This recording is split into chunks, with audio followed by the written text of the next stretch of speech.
In the kingdom of Velhar, the land was rich with forests, lakes, and mountains that glimmered like polished gems under the sun. For centuries, Velhar had known peace, ruled by the line of kings who wore the crown of Myrddorn, a relic said to be forged from the very essence of the heavens. The crown was more than a symbol of rule, it was a source of power, imbued with ancient magic that kept the kingdom safe from invaders, famine, and darkness. But even the brightest jewels can crack. One fateful night, a great storm unlike any the land had seen in living memory descended upon Velhar. Lightning split the sky, and the winds howled like a chorus of lost souls. In the midst of this tempest, King Halvor, the last in the line of Myrddorn, fell ill. His body weakened, and with him, the magic of the crown began to falter. The kingdom trembled as rumors spread, whispers of the crown's fracture, of the ancient power slipping away. Deep within the palace, hidden from the eyes of commoners and courtiers alike, the king's advisors gathered around the fractured crown. A deep crack ran through its once perfect golden surface, and the gem set in its center, an opal that shimmered with the colors of the dawn, had dulled, losing its vibrant glow.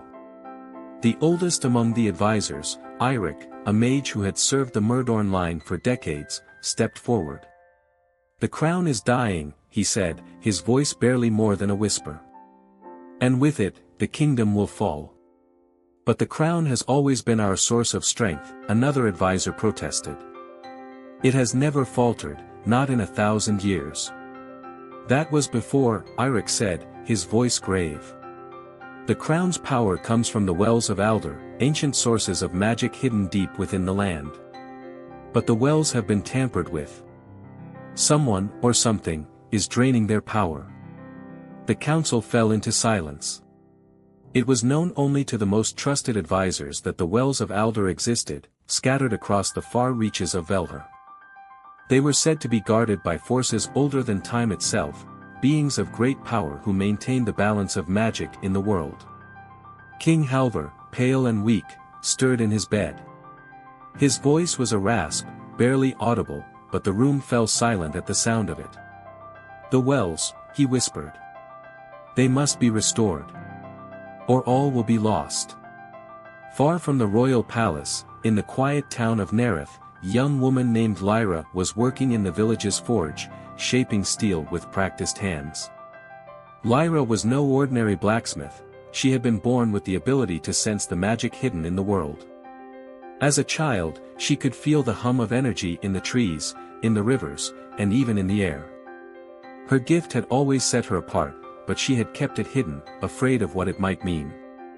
That night, as she hammered a blade into shape, a strange feeling washed over her, a deep, unsettling pull, as though the earth itself was calling out to her.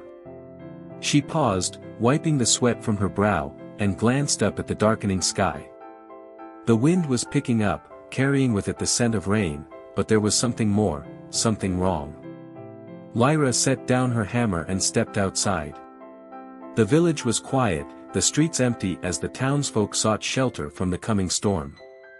But Lyra couldn't shake the feeling that something was watching her, something old and powerful. As she looked to the distant mountains, a shadow seemed to move along the ridgeline, disappearing into the clouds. That night, Lyra's sleep was restless. She dreamed of the Wells of Aldur, though she had never heard of them before. In her dream, she stood before a great stone well, its waters shimmering with a light that seemed to pulse like a heartbeat. But the light was flickering, fading, and as it dimmed, darkness crept in from the edges of the dream, swallowing the world whole. She awoke with a start, her heart racing. The vision had been so vivid, so real, that she could still feel the cold air of the mountains on her skin. As she lay in the darkness, she knew one thing for certain, the balance of magic was failing, and if it was not restored, Velhar would fall into ruin. The next morning, a royal messenger arrived in Nerith, bearing news of the king's illness and the broken crown. He carried a summons, a call for aid from any with knowledge of the ancient magic that had sustained the kingdom. Lyra knew what she had to do. Though she had lived her life in obscurity, hiding her gift from the world, she could no longer remain in the shadows. With a heavy heart, she gathered her things and left the only home she had ever known, setting out for the capital. The journey was long, and the roads were dangerous, but Lyra pressed on, driven by the urgency of her vision. She had to find the Wells of Aldur and restore their power, or all would be lost. When she arrived at the palace, she was met with skepticism. The court was filled with scholars and mages, all vying for the king's favor, each claiming to have the solution to the kingdom's woes. But none could repair the crown, and none could stop the decline of Velhar's magic.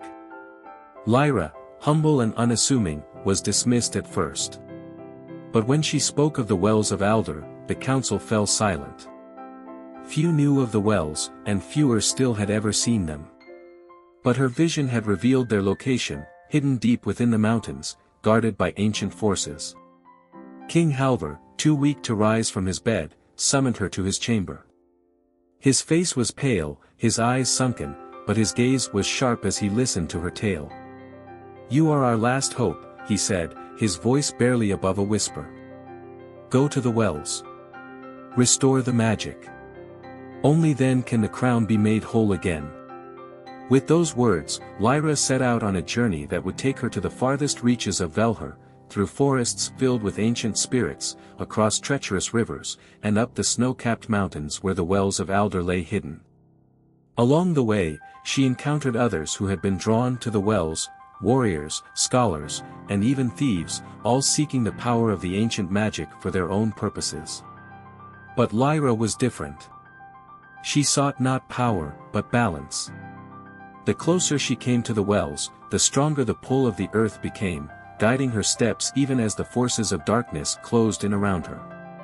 Shadows gathered in the corners of the land, creatures of nightmare and despair, drawn to the weakening magic of the kingdom. They sought to claim the wells for themselves, to plunge the world into chaos. In the heart of the mountains, Lyra finally stood before the first of the Wells of Aldur. It was exactly as she had seen in her dream, a great stone basin filled with shimmering water, pulsing with a faint light. But the light was dim, flickering like a dying flame. As she approached, a figure emerged from the shadows, a guardian of the well, an ancient being of stone and magic. "You have come to restore the balance," the guardian said, its voice deep and resonant. "But the task will not be easy. The wells are guarded by forces older than you can imagine, and they do not give up their power freely." Lyra nodded, her heart steady. She knew the path ahead would be perilous, but she had no choice. The kingdom was dying, and only she could save it. One by one, she traveled to the wells, facing trials that tested her strength, her will, and her understanding of magic. With each well she restored, the light of the crown grew brighter, and the balance of magic began to return. But the darkness was relentless, and as she neared the final well, she knew that the true battle was yet to come.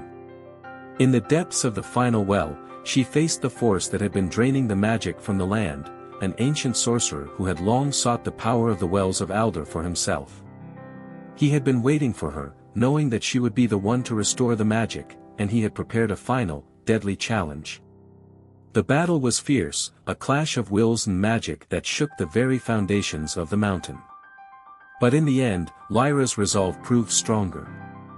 She called upon the ancient magic of the wells, not to destroy her enemy, but to restore the balance he had sought to undo. The sorcerer, undone by his own greed, was consumed by the power he had sought to control.